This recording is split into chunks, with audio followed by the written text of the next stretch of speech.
morning. It is Wednesday, October 19, 2022. It's 9 a.m. And before council time this morning, later, we have two important work sessions. The first being on the fall budget supplemental presentation. Kathleen Otto. Thank you, and good morning, Council. So as you said, this morning is the 2022 Fall Budget Supplemental Work Session. And I will first just acknowledge that we probably have all the departments represented and offices represented this morning. So as we go through this presentation, if there are specific questions on any of their packages, they are here. And I also would like to start by thanking all the departments and offices for their work and intentional work with requests that they put forward, as well as the finance team and Emily and her team in the budget office. We've been meeting the last 2 weeks, both on the fall supplemental as well as the 2023 annual budget supplemental, which will be, or annual budget, which will be coming up in a couple weeks for you all to consider. But this was definitely a team effort from everybody in this county that touches this supplemental, and I just have the pleasure of presenting the work that they have all done. So staff, if you could please proceed to the next slide. So this morning we'll talk about an overview of the process and guidelines, the recommendations that I'll be presenting to council this morning, answering any questions and receiving feedback from council. And we do have a hearing scheduled on November 1st. Next slide. And next slide, please.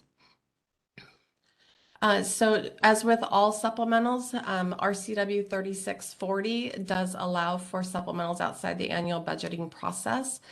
These are for any specific situations where budget appropriations are warranted, including any unforeseen situation, labor contracts, legal settlements, and unforeseen revenue source that has associated expenditures. The timeline, as I said, all the departments and offices have been working on their submissions for quite some time. They actually had to submit their request by September 6th. So they've actually been working on this since the end of the summer or midsummer. Today is our council work session, and then again, the public hearing will be scheduled or is scheduled for November 1st. We received 87 requests in the budget. There are 22 budget neutral, which means it's either budget capacity or it has like a grant, a revenue and expenditure that offset any change. Technical adjustments are really about coding changes or things that we didn't catch in a previous budget meeting. We don't have any budget interventions, but those are the ones that we would put together if we need to find some reductions within our budget.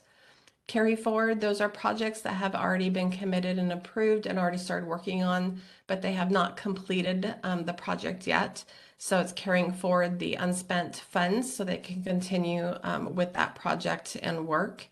A new request is everything that council has not seen yet, and then previously approved by council, which means that you have seen and approved this during a council meeting. So hopping right into recommendations this morning, all but one are being recommended. The one that is not being recommended, I don't think we have a specific slide for this one, we might, but is one that was an ongoing request for training in district court. Those requests should come through the annual budgeting process, not a supplemental. And also we want to look at equity countywide for that specific request. Of the 86 that are recommended, 43 of them have changes in the general fund or have an impact on general fund. We'll go into this in more detail when we get to the financial slides, but I will say based on the recommendations today, the increase in, there actually will be a net increase to fund balance in the amount of just under $15 million. So for the recommendations, this is one of the larger, if not the largest supplemental number requests received. Instead of going through each individual one as I have in the past, I'm going to summarize and just pull out a few that are key takeaways for the council this morning. So the first one is with budget neutral. So we had 22 requests for budget neutral, which is about 25% of the packages received. All of them have, again, a revenue source and do not have an impact on the budget. Most, about 13 of them include grants, which include some of the court backlog grants, electronic home monitoring grant, and CJC grant, which is Children's Justice Center. Some also just are requesting budget capacity. And then we did have one that was correcting a distribution of an FTE. So it was just, so the net dollar amount stayed the same, just changing that FTE distribution. Technical adjustments, there were 3. Those had coding corrections that we need to take care of. Carry forward, we also had 3. A lot of the carry forwards were ARPA funding specifically, and we also had a 2-year ecology grant in district court for the work crews. So this would be the continuation of that grant. Previously approved by council, there were about 21, which was about 24% of the request. 11 of those were grants, including ARPA grant, the grant received for Vancouver Lake from the Department of Ecology, Foundational Public Health Services, and the previously approved also included increase in the fleet purchase budget, the Cowlitz TER&R, which is, I believe Mike Sprinkle had presented that for council where they're doing some computer work for the Cowlitz tribe. And then the expense capacity for the classification and compensation study that was just recently approved by council. With regards to new requests, there were 28, which was just less than half of the recommendations this morning. It's 44%. Mental health sales tax, it's recommended to approve returning unspent funds that were set aside for the annual report, as the staff didn't need that much money set aside to do that report. A discontinuation of the hospital readmission reduction project. This is a direct result as in January 1, 2022, the crisis services was transferred from the county to CMAR.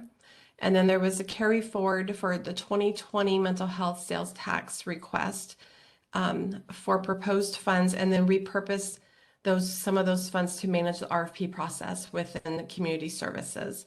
And I can say some of the 2020 projects, the reason why they're carrying forward is that was during COVID. So they didn't either have capacity or people to actually manage those programs during the first, the first year of COVID. So, we want to make sure that we can continue to move forward with those.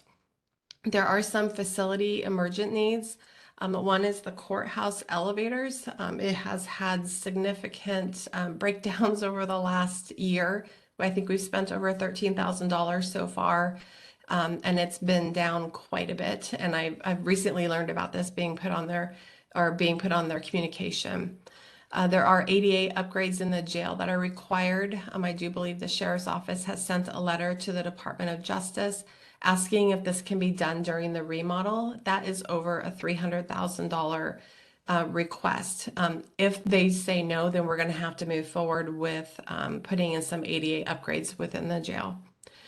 Increase to the fleet fuel budget. As we all know, our fuel has significantly raised in the last year in our community, and this has a direct impact to our fleet as well. Align the current budget with the 2022 amended annual construction program, and council did adopt this in May of 2022. Juvenile, combining 2 half-time positions into a 1.0 FTE.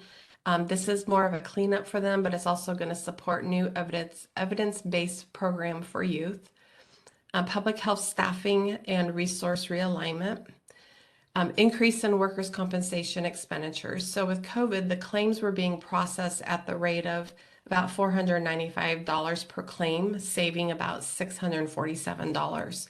The reduced rate is being discontinued, so the cost increase is covered by the existing fund balance. And this request is for one-time expense budget authority for 2022. And then the last 2 items are the largest new requests that have the largest financial impact on us. One is ARPA, revenue recovery of $12 million, and we'll see that in the financial forecast here shortly. And then general fund sales tax mid-year update. So our sales tax has been going at a higher rate, unprecedented rate. And we are going in and requesting and adjusting that sales tax to be $9.5 million, of which 2.3 million will be going into permanent reserve per the general fund reserve policy. So between those two items, that's what's really impacting our general fund bottom line.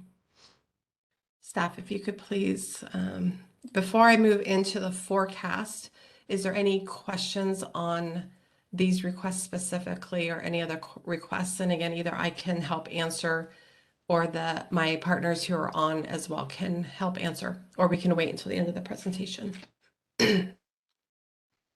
Kathleen, I do have a quick question. Just a repeat for my own understanding.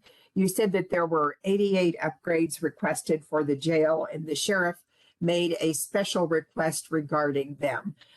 What was that again? Yes, so the ADA upgrades, it was founded that we didn't have the proper notification system in the jail for those who have, and I believe it was for those who are deaf in the jail. And Michelle can correct me if I'm speaking here, but it is about over $300,000 upgrade. The sheriff, is my understanding, the sheriff has provided a letter to Department of Justice who's requiring the upgrade to see if that can be delayed until we do the jail remodel. Because, we certainly want to make sure that all of our residents in the jail are, supported, and it is for the deaf and the blind who are in the jail. And we want to make sure that, we do have the right resources in there. But if we're going to, have that significant impact and work to get it on, if we could do it as part of the upgrade, that would be great. If not, we're going to have to move forward with it. Thank you. Of course.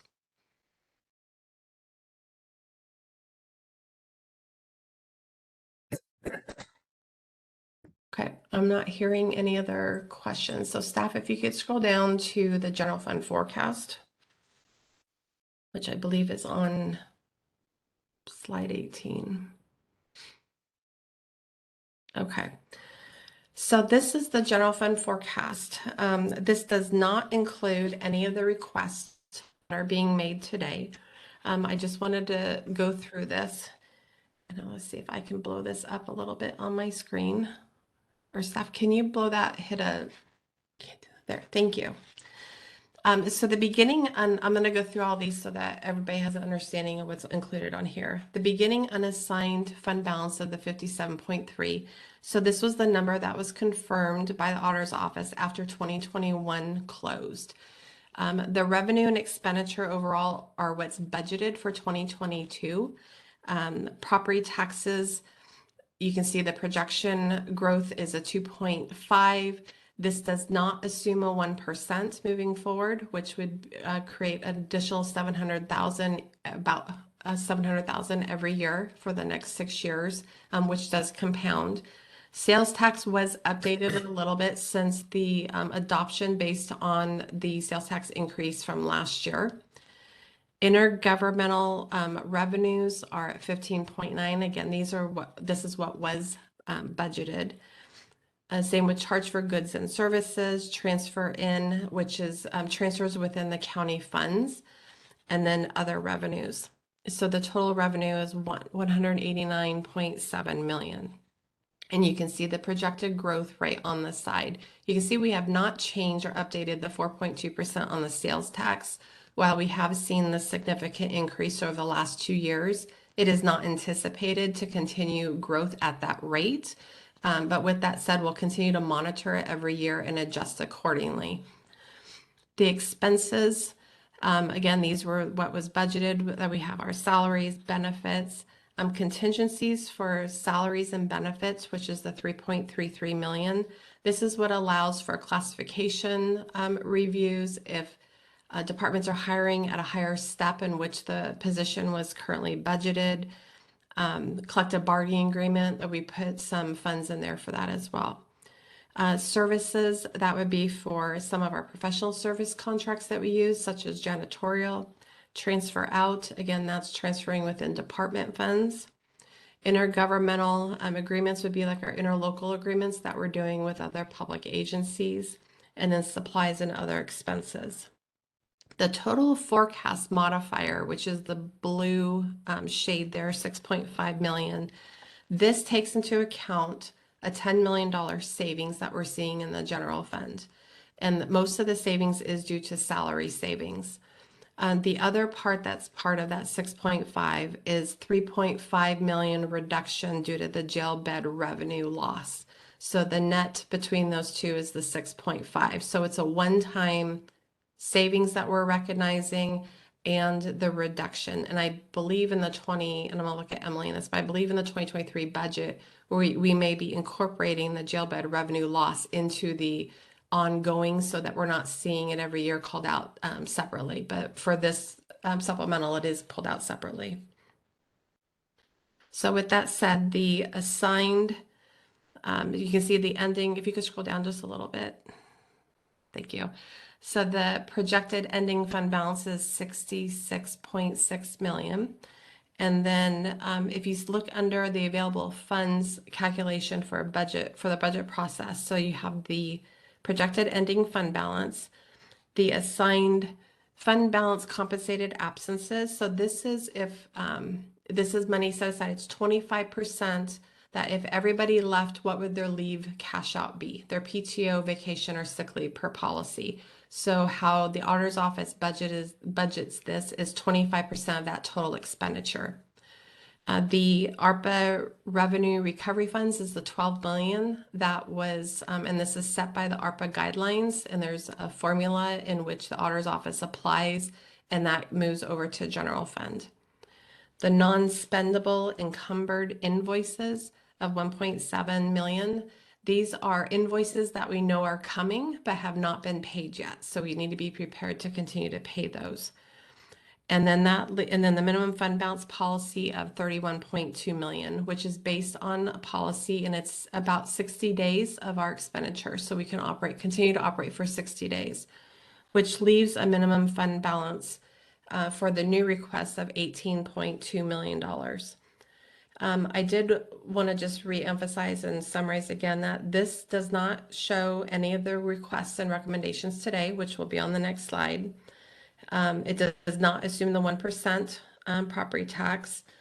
And with the revenue and it up on the top, it does also takes out one-time grants and projects that are not carried forward. So if we have grants for this year, you can see a reduction in the years ahead because of those grants will be removed or one-time projects. And again, the sales tax, has had a significant increase over the years, but we will continue to monitor that. I believe we look back like 10 to 20 years on the sales tax and the increases and use that as our projection moving forward. And we'll, like I said, we'll continue to monitor it, but this will give us a new a base point as we pass forward. Is there any questions on this one before I go on to the next forecast with the recommendations?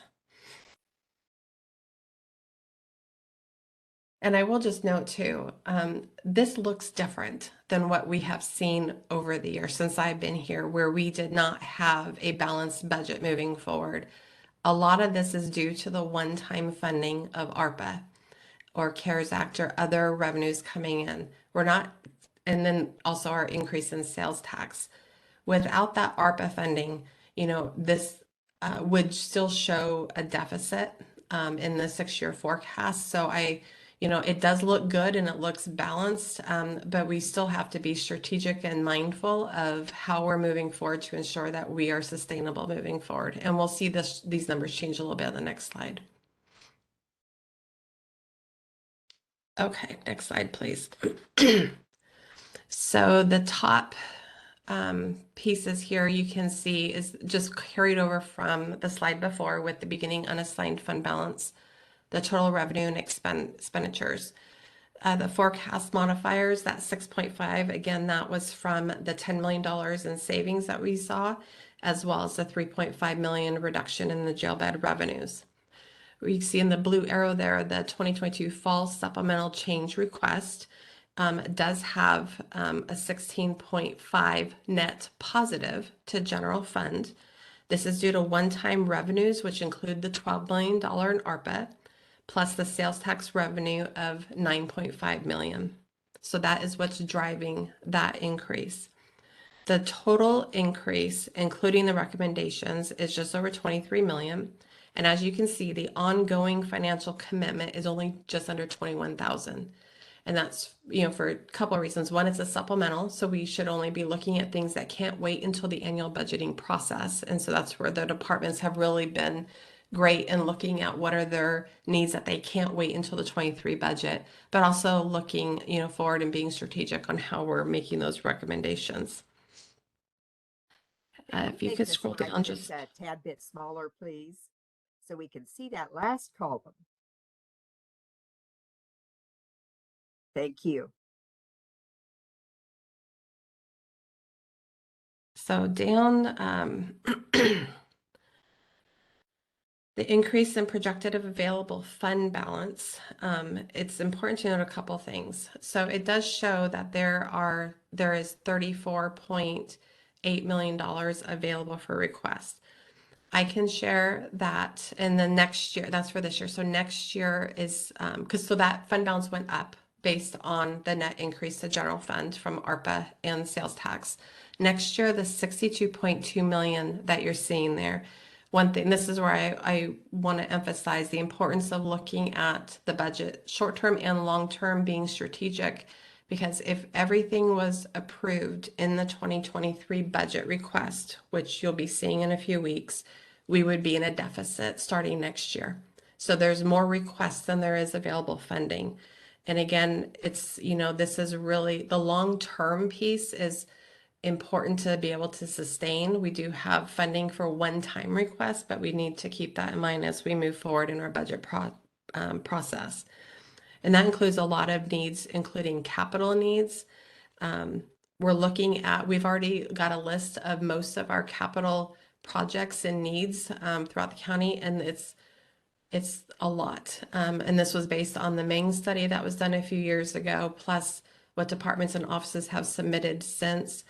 I think I would say we have very comprehensive, all the departments and offices have contributed to that. And now, though, we need to start identifying the funding sources for that as well.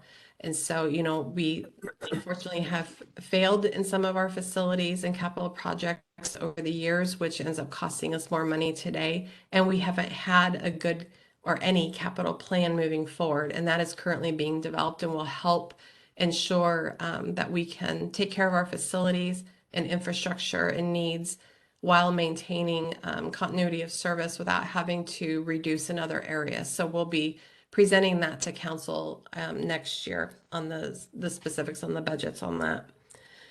And then I also just want to put out a note on there that, a lot of the departments and offices, not all, have not increased in their FTE, or they've actually seen a decrease in their FTE over the years. And so they were mindful in this process, not asking for ongoing FTE. We've been strategic in the past of sometimes approving only project positions, because the last thing we want to do is approve positions that we would have to turn around and lay off because we can't sustain it. So staff is doing more with less. And, I want to give a shout out to them because it is hard. And then, so while we're already squeezed and doing more with less, and with a $10 million savings, that most of that is in salary savings, it's been a tough couple of years trying to maintain the services, but the staff has really stepped up and done what they can to move forward. Is there any questions on this slide? Or Emily's, or anything I Kathleen missed? and Chair, I did want to note a couple of things at some point, and I'll just do it right now. So first, for your benefit as well as the chair, the sheriff and undersheriff are here. They're present. And I know we have a process for electeds to make a presentation before the council at the hearing. But I just wanted to let you know that he's here. I'm also, in past years, I've gotten a printed copy of your slides, and I would really appreciate them once again. Kristen just gave me a head nod, so I'll get those. So this, as challenging as this always is, this is looking pretty good. And of course, that may change very quickly. So I just wanted you to make some comments as we are looking at a potential recession, right? I think we've already started it. It's more than just an adjustment, which would greatly impact sales tax. How conservative do you feel this budget is looking so far? From your point of view and the public's, how conservatively are you planning this budget so we don't run into really tough years in the near future? So if you're talking about the supplemental, it is, it's recognizing things that we have to because of grants, because the elevator is breaking down.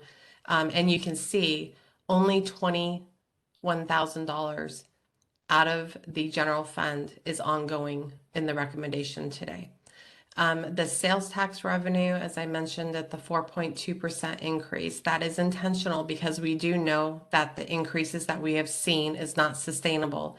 And it gives us that flexibility to adjust that next year or the year after when we need to, whether it's up or down based on the trends. I do come with a more conservative lens because since I've been here, we've never been able to strategically plan for the future because we're always trying to figure out how do we end the year and be balanced. And so while this does look really good, it's really for one-time expenses and not sustainable for significant increases for ongoing.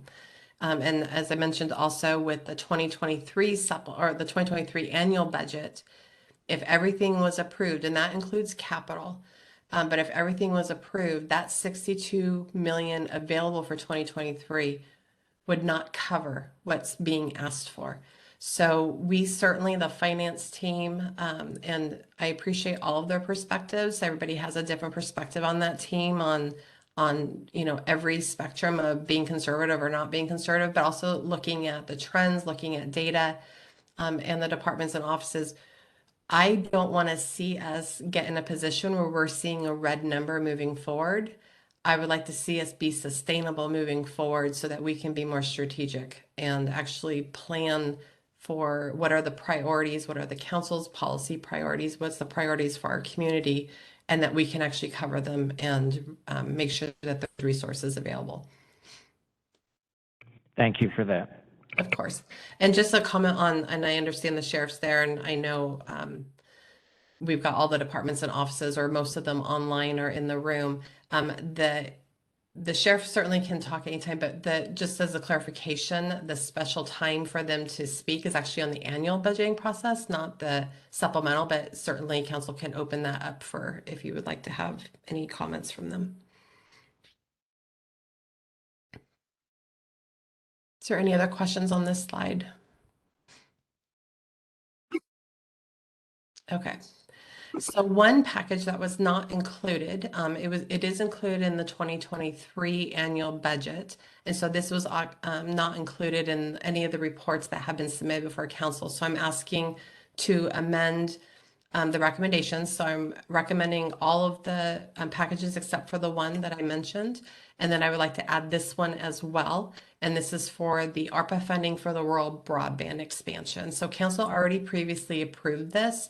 It's my understanding from Lindsay that the RFP has gone out and a contract is being awarded. So this will solidify funding this year so that if the work gets started before the end of the year, we will have the budget available to pay for that service. And this will be also included in the hearing on November 1st, but I just wanted to call that to the council's attention.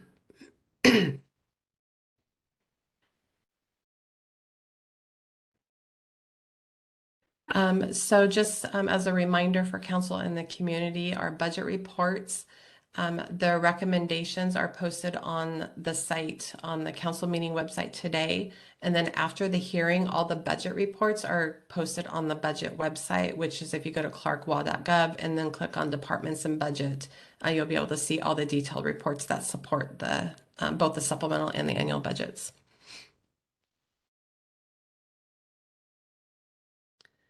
And this is just a summary of the reports that are online that we're required to do.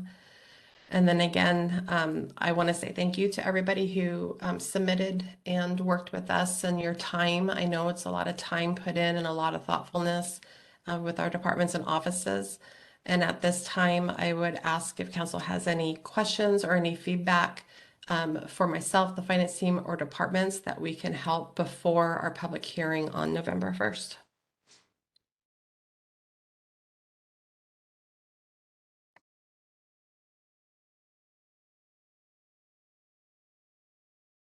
I think I know the answer to this question, but I'm going to ask it anyway, if I may.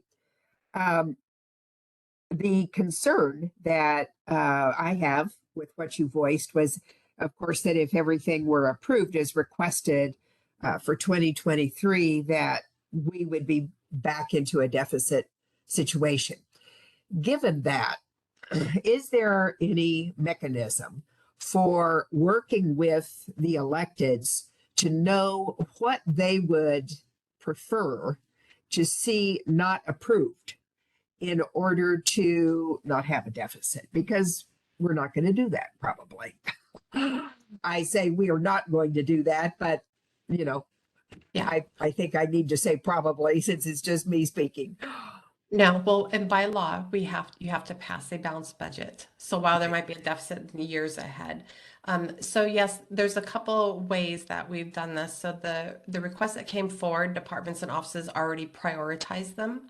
So they already identified what's the top priority and going down. I've already started having conversations with facilities and public works because they have a large capital needs of what is an emergent issue that we can't delay. And, you know, and so we're already going through that. We're already going through those conversations, because that is a large portion of it is capital.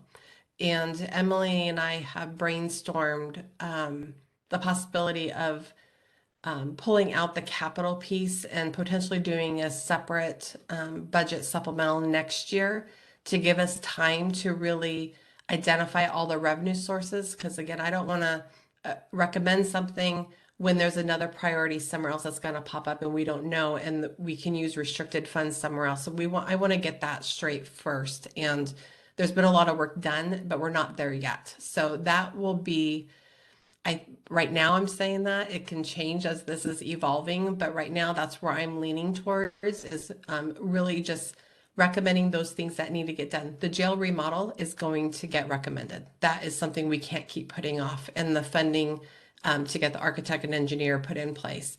And so we're looking at that. I will talk and have talked with the departments and offices. I have not talked to them about things that won't be recommended yet for 2023 because I'm not done with the full recommendations yet, but I do communicate with them ahead of time and work with them, and other than with facilities and public works. So just to clarify, when we see the numbers, knowing that that 62 million available will not cover all of the requests, how do we recognize what was requested by the electeds and is not recommended by you from their request? Yes, so there's two ways. One, in the reports and the presentation, it will be called out specifically of those items that are not recommended. And then I will also include it in the presentation to council. Just orally, or is it on the spreadsheets? It will be on a spreadsheet, but I believe, and Emily, correct me if I'm wrong, I believe we actually have a slide in the presentation to call out those items that would not be recommended. That would be good. Yes. We've And done just that to before. clarify too, there's a report that the budget office produces that includes everything that was submitted by departments. And that's already been published, that's already available. So you could go Right. out and start looking at that now. The next version of the reports will be what the county manager recommends. So that'll show the difference in what's actually produced. And then the presentation outlines which specific packages are not recommended. So you could go back to that first version of the reports and look at those and see what they included if you wanted to consider those for the council hearing. Yeah, they've been online for a while, and thank you for doing that because it lets us see the big picture.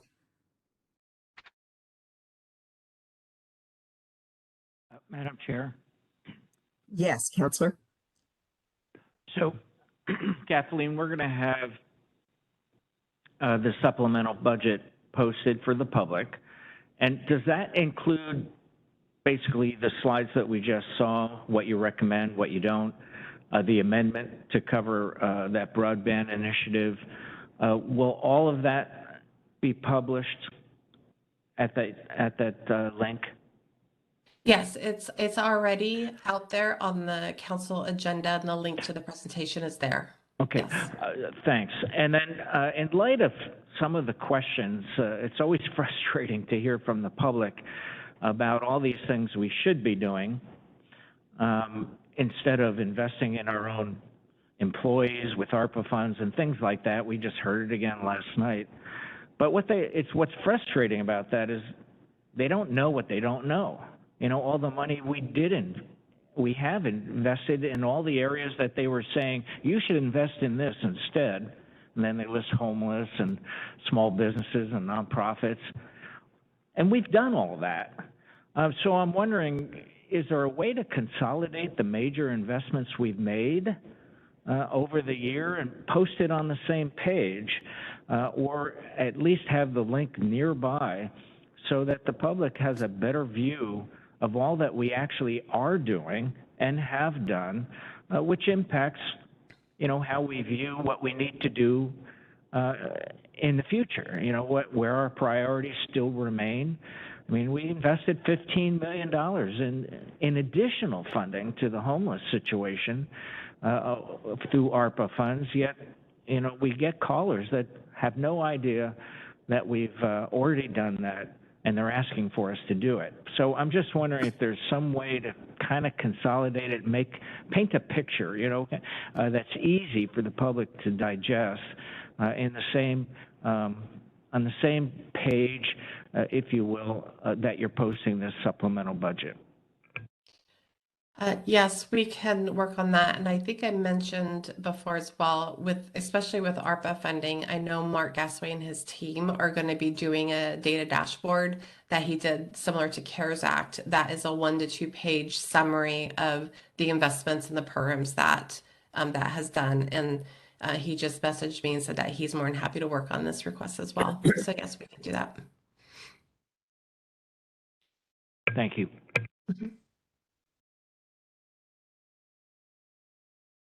And just as a reminder for 2023 budget, you'll see more information about the other major funds as well. For the supplemental, we really focus on the general fund forecast, which of course we'll do in the 2023, but you'll see the fund balances for the other funds as well.